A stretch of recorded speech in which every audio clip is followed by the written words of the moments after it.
Hello, my name's Annie. I work in the small animals section at Raystede, it's great working here because we get to rehome little rabbits like Jim Bob here, who was brought in as a stray. I've just given him a little bit of hazel. This is one of their favourite treats.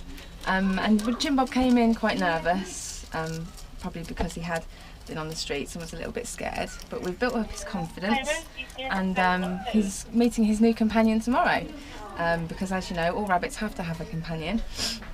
So we're bonding him tomorrow using the bonding service here at Raystede, which takes about a week, after which he'll go to his new home. So it's a happy ending for Jim Bob and for all the other rabbits that come into Raystede as well, because they'll all go to lovely homes, which is amazing.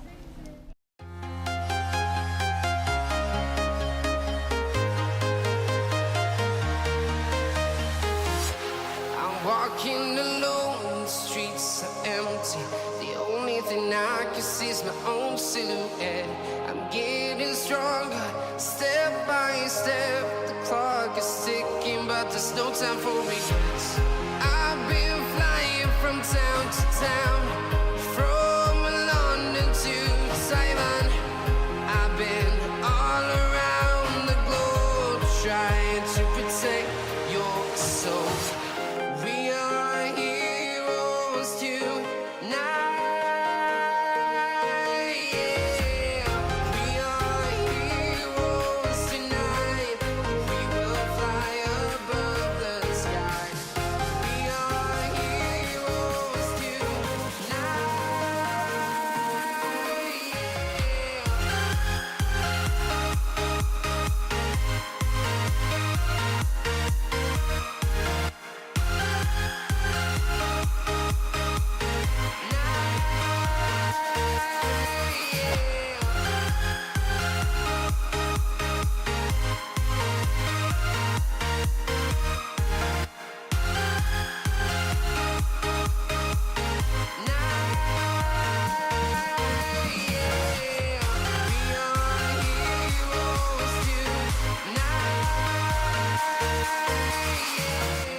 So the highlight of the year for most kennel staff is when a long stay dog gets rehomed.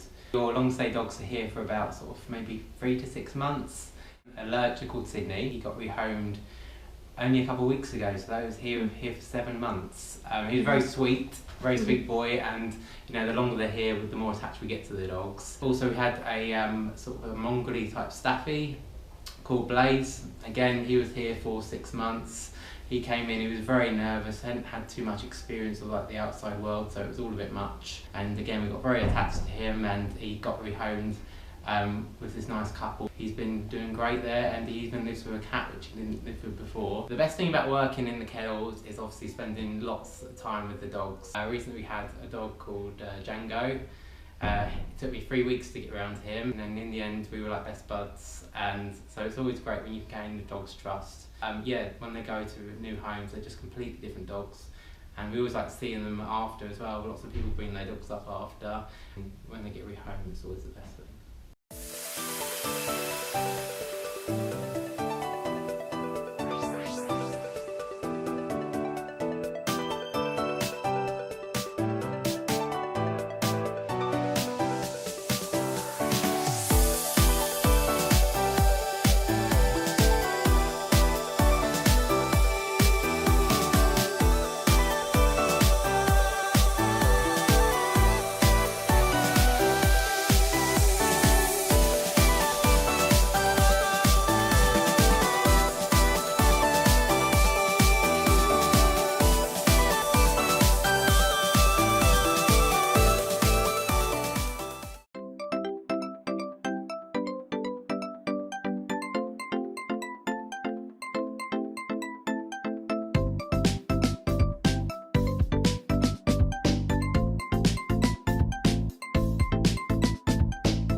I'm Jane, I'm a category manager, and I've been at Raystede 5 years this year actually. My job is fantastic, great that I can help cats and find them loving new homes. It's a very fulfilling part of my job. This year we've actually been quieter than we were last year in terms of our kittens.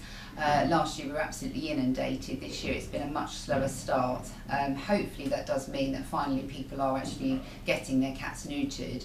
The kittens that we have had in, some have been found outside just with the mum and no human contact, which just means that they are a little bit harder to handle because they have missed out on that crucial socialisation period.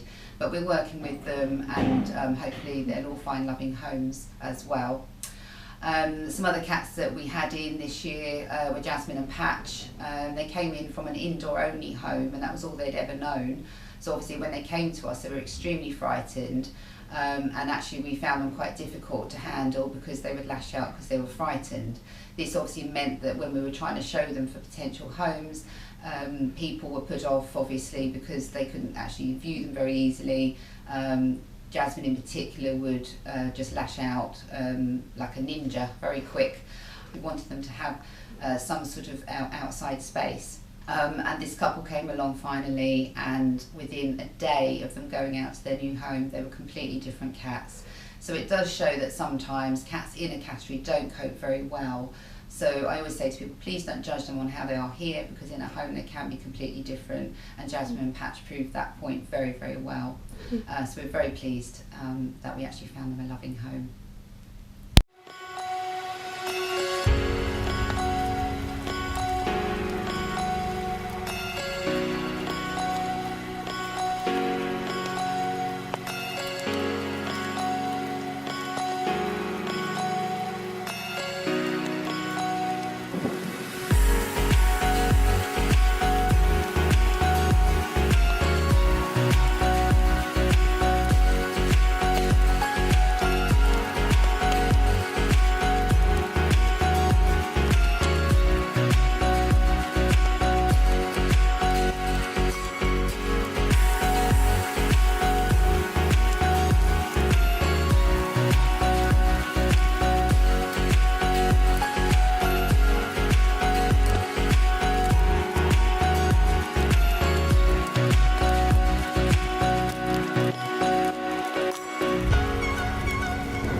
many birds in really at this time, because we're pretty full, plus we want to ensure that we are doing our very best for the welfare and enrichment of the birds that come and live here. Generally speaking, we maintain the birds we have on site so that we can help educate people when they come around.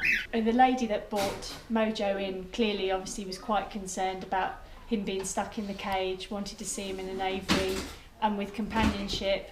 Thing is, we quite often, as human nature, take these animals on thinking that, you know, we can provide for them and that we can give them a good home and love them, but this is quite a sad situation, and I think, you know, people quite often realise once they've committed that it's not always the best call.